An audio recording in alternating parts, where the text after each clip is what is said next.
Selamat malam pemirsa, mudik bukan sekadar tradisi tahunan, tapi juga ritual besar yang menyatukan jutaan orang dengan membawa rindu, identitas, sekaligus perputaran ekonomi.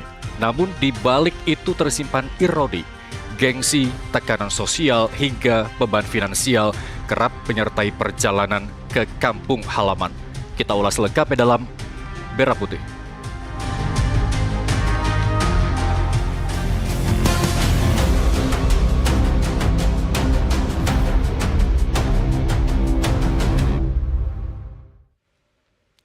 Kita akan bahas hal itu bersama narasumber yang telah hadir bersama kami di studio Toba NT Tower Jakarta. Di sebelah kanan saya ada Kepala Pusat Studi Ilmu Kepolisian STIK PTIK Komjen Pol Krisnanda Dwi Laksana. Pak Kris, selamat malam. Selamat malam, Mas. Terima kasih telah bergabung bersama kami di Merah Putih. Dan di sebelah kiri saya ada Pengamat Perilaku Konsumen ISMS Jeki Musri. Pak Jeki, selamat malam. Selamat malam. Ya, terima kasih telah bergabung bersama kami di Merah Putih. Dan yang bergabung bersama kami melalui sambungan Zoom ada Ekonom Universitas Indonesia, Lana Sulistianingsih. Bu Lana, selamat malam. Ya, Bu Lana tampaknya sudah bergabung bersama kita di Merah Putih. Dan pemirsa, Anda juga dapat bergabung bersama kami melalui kanal YouTube resmi kami, Nusantara TV Official, untuk sertakan pertanyaan yang ingin Anda sampaikan kepada para narasumber dan akan dijawab oleh para narasumber. Tapi sebelum kita berbincang, kita simak dulu tayangan berikut ini untuk Anda.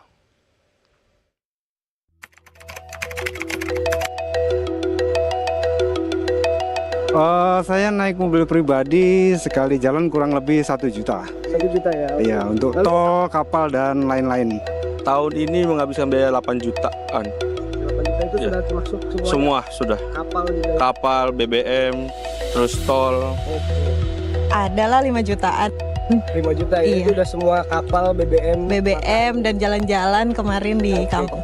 Kalau dihitung-hitung berapa ya? Tol kan kurang lebih bolak-balik ya, hampir 1 juta lebih lah ya, 1 juta lebih. Kapal bolak-balik 500 juta, 2 juta. Ya bisa hampir 3 jutaan lah ya. Itu operasional doang lah.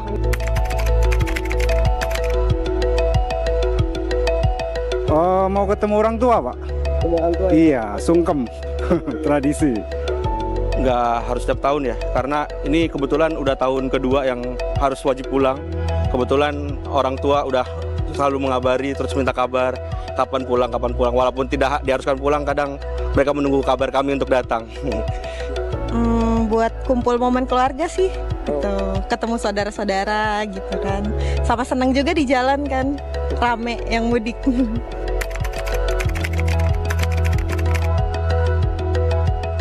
Oh, enggak juga. Yang penting kita harus pulang, enggak harus nunggu sukses lah kalau mau ketemu orang tua mah. Yang penting silaturahmi dulu. Penting nggak penting sih ya, semua tergantung pandangan orang aja melihat kita kayak gimana. Yang penting dari kitanya nggak punya rasa-rasa yang jumawa gitu lah, maksudnya biasa aja. Yang penting kita niatnya buat kumpul keluarga gitu. Penting nggak penting gitu ya, pentingnya adalah yaitu biar jadi motivasi ketika pulang kampung gitu ya, kembali keluarga dengan kehidupan yang lebih sukses, tentunya buat motivasi keluarga yang lain juga gitu ya, saudara, sanak famili. Tapi ya di sisi lain ya sebenarnya esensinya mudik ya ketemu silaturahminya, bukan showing buat kesuksesannya juga sih.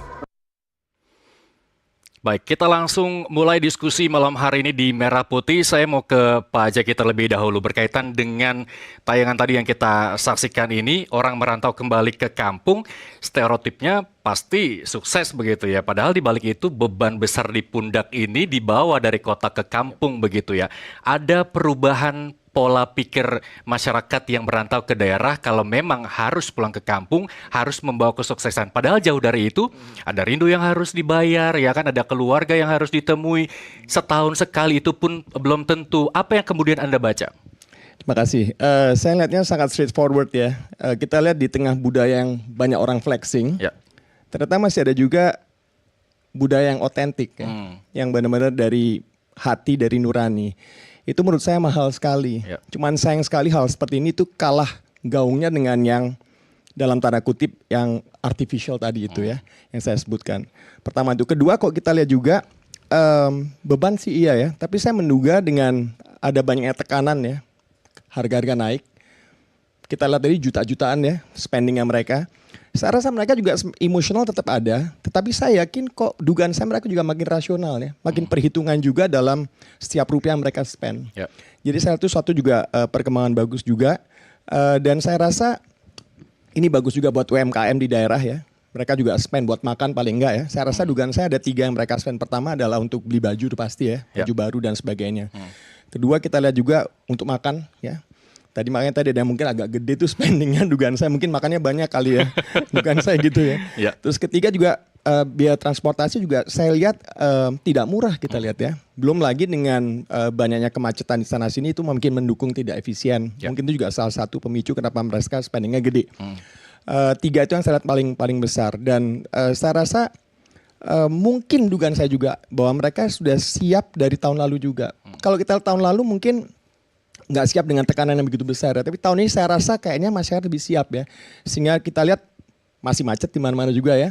Dan polisi bekerja keras untuk mengatur itu sangat luar biasa juga. Kita perlu memberikan apresiasi. Yang menarik lagi, satu lagi yang perlu kita perhatikan adalah mereka enjoy.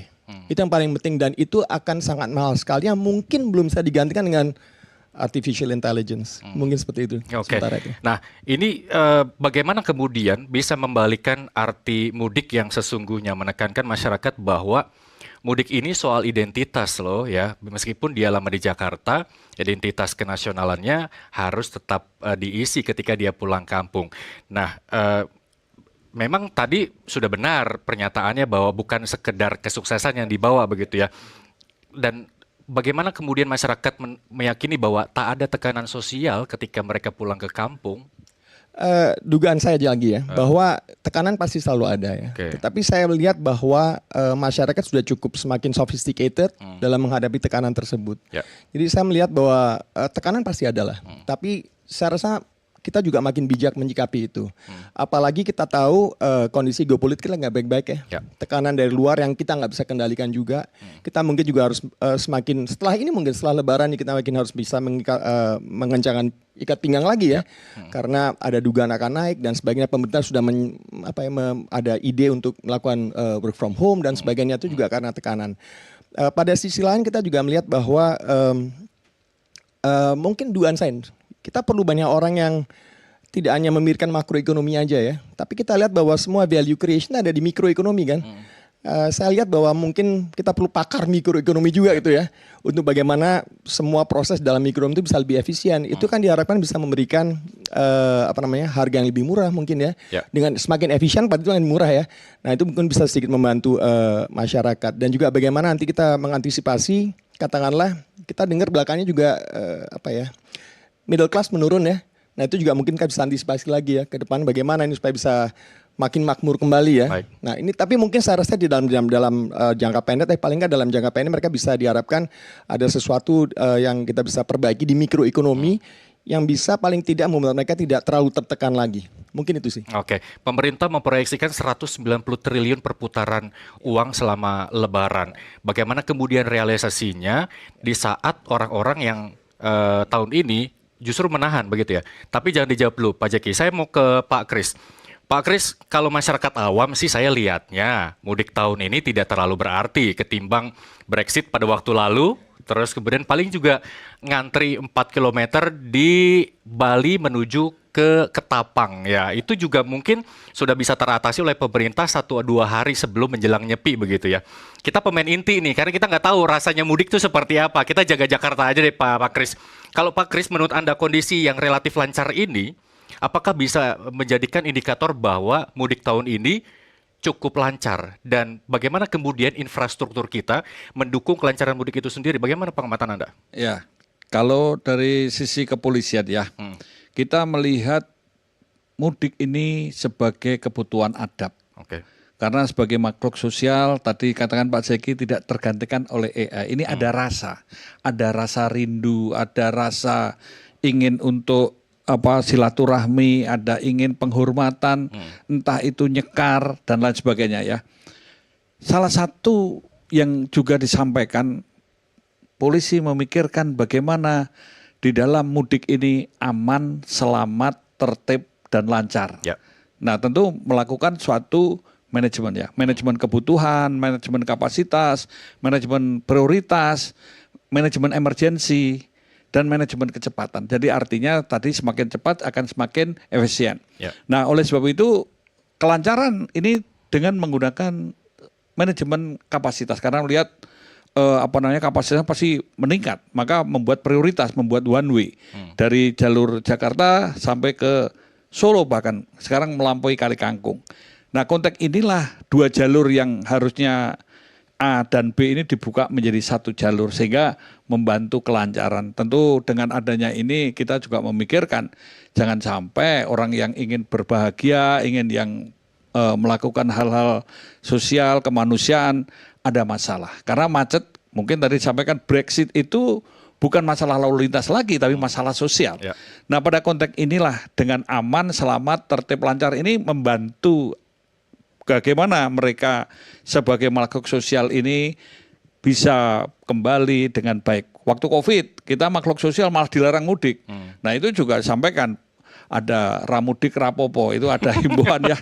Tapi karena orang kepengen ya, rasa rindu.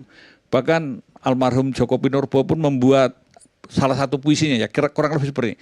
Jogja itu terbuat dari rasa rindu dan angkringan. Nah, itulah. Karena kepengen pulang, lihat orang kampung di rumah. Oh, bagi orang yang punya kampung pasti kepengen. Seperti saya pun juga rasanya pengen. Meskipun nggak punya kampung kayak saya.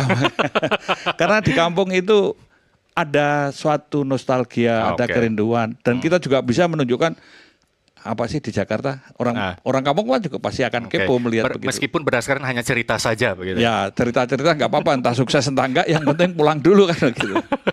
Baik, saya punya tim jurnalis di sejumlah daerah ya, ada di Merak, ada di jalur selatan, di jalur utara, melaporkan bahwa ada beberapa jalur yang panjangnya cukup lumayan, belum dilengkapi dengan penerangan yang tentunya dapat menyebabkan kecelakaan lalu lintas. Nah, ini juga yang menjadi indikator bahwa kesuksesan mudik tahun ini agak kurang karena infrastrukturnya belum 100% memadai. Memang bukan ranahnya polisi, tapi ini perlu sinergitas begitu. Bagaimana menurut Anda? Ya, memang ini adalah multi stakeholder ya. Jadi kita juga dari kalau dari RUNK, Rencana Umum Nasional Keselamatan, ada namanya road safety management. Jadi ada di manage, ada namanya safer road, jalan yang berkeselamatan, ada safer vehicle, kendaraan yang berkeselamatan, ada safer people, ada namanya post crash.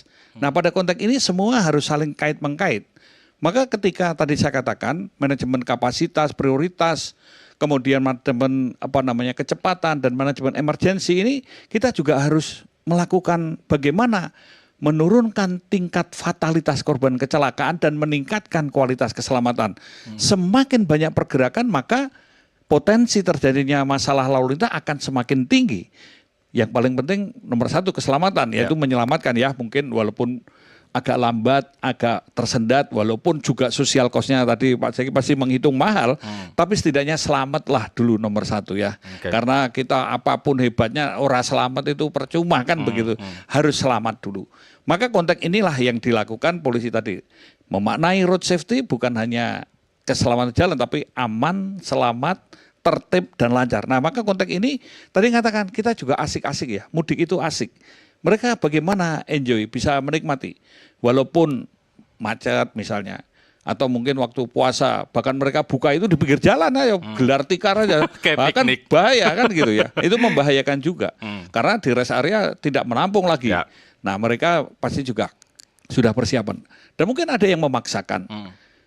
Tapi selain human error, angka kecelakaan kan memang disumbang dari faktor ketidaksiapan infrastruktur kita ya, seperti jalan berlobang, terus kemudian lampu yang juga jalan, belum terpasang begitu. Faktor lingkungan. Berarti jelas arus mudik 2026 ini di luar kapasitas kesanggupan infrastruktur kita, Pak Kris. Jadi tidak bisa langsung menghakimi seperti itu ya. Saya kira kita harus bijak juga melihat bahwa jalur-jalur mana. Karena polisi pun juga berusaha entah itu dengan one way, entah itu dengan pengaturan buka tutup, atau dengan patroli, atau mungkin dengan hal-hal yang lain. Karena saya melihat Korlantas juga sudah menggerakkan semua untuk turun ke lapangan untuk membantu. Bahkan saya dulu polisi lalu lintas itu sudah melampaui Bang Toyib baru 3 kali puasa 3 kali lebaran, saya 7 kali puasa 7 kali lebaran. Kita jurnalis, gitu. selama kita jadi jurnalis pantang untuk libur dan tadi boleh libur. Ada pemimpin redaksi saya di sini, saksinya ya. Kita nggak boleh libur ya Pak. Melampaui Bang Toyib juga. Baik, saya tahan dulu